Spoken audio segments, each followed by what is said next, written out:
In every corner of the Philippines, there is a mechanic quietly working, hands covered in grease, fixing the machines that keep our communities moving. Whether it's a motorcycle, tricycle, or a family car, these everyday heroes makes sure life keeps running smoothly. But as science and technology continue to evolve, so does the world of the mechanical. From simple hand tools and advanced diagnostic machines, their work is changing faster, smarter, and more precise.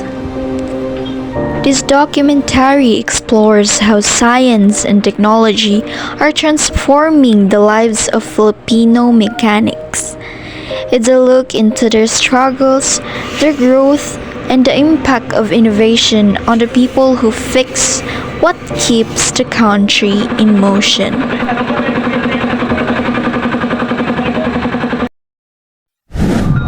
Before may magsugod ya, mangutana unta may og unsay pangalan nimo? Ray March. So na ako'y pangutana ron niya about sa kuan ra pod diri sa mekaniko ra pod nga kuan inyo ang ginabuhat kada adlaw kanang pila na katuig diri sa kuan niya tulo sa tulo ka tuig nimo diri sa kuan sa inyong shops kay unsa man nga mga kuan gamit imong kuan kanang naapsan sa una nga aw kanang wala sa una nga naa karon. Bali, plans na. Sa una nga, ang gamit naman namo sa una kay katong piston bitaw tong sunog-sunog ra. Nya karon na kibali automatic kurin sak-sak talang sa kuan, minute na diretso. Unsaon pag-apekto sa teknolohiya ang imong kita o ang imong serbisyo sa mga Customer kuan mas dali na lang kuan bitaw mas dali na lang mahuman ang trabaho niya, mas kibali dagan kining dili na kuan ba dili na delikado bitaw. Sa imong hunahuna, unsay mahimong trabaho sa mga mekaniko sa sulod sa 5 hangtod sa 10 katuig? Kuan mas moabtik sila kibali ang mga dili nila ni ning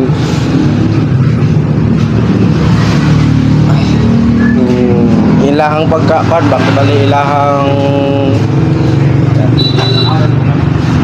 ilang kabalo ba mo daghan pa bitaw Nang ikaupat na mo nga pangutana ya kay unsa may na kuan para sa imo nga sa may natabang aning mga tutorial sa YouTube or sa uban nga mga social media platform sa pagtrabaho nimo karon kay syempre lahi man ang sauna kay wala pa may mga tutorial karon nga technology na ang gigamit unsa may imong kibali sa una nga og kini sa una bitaw nga mga wapay social media kibali mga papabibaw sa imong buhaton nya karon kan di bitaw na mo kabalo iyo ra may mag-search sa magkuna dahil na gusto.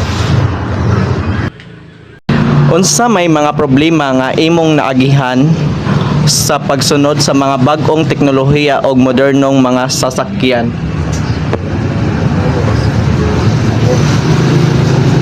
Kuan kaning di man niya malikayan ng kibali na ay kuan bitaw kaning maguba kay ang kuan ba ang machine ba kibali kay kusog ba kay nagkisa kusog sa tao kibali mapalabian mga guba bitaw di mga gas-gas.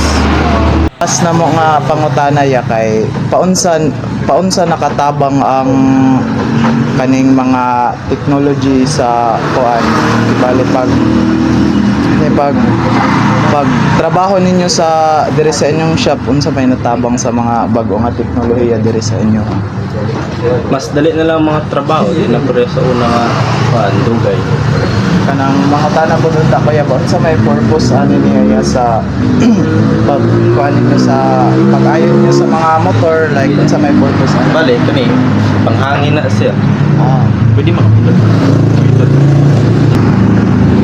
As the engines quiet down and the tools are set aside, one thing becomes clear. A mechanic is not just someone who fixes machines. He is a symbol of resilience, skill, and adaptability. Thanks to science and technology, today's Filipino mekaniko is more equipped than ever. With new knowledge and modern tools, they are not only repairing vehicles, they are building better lives for themselves and their communities.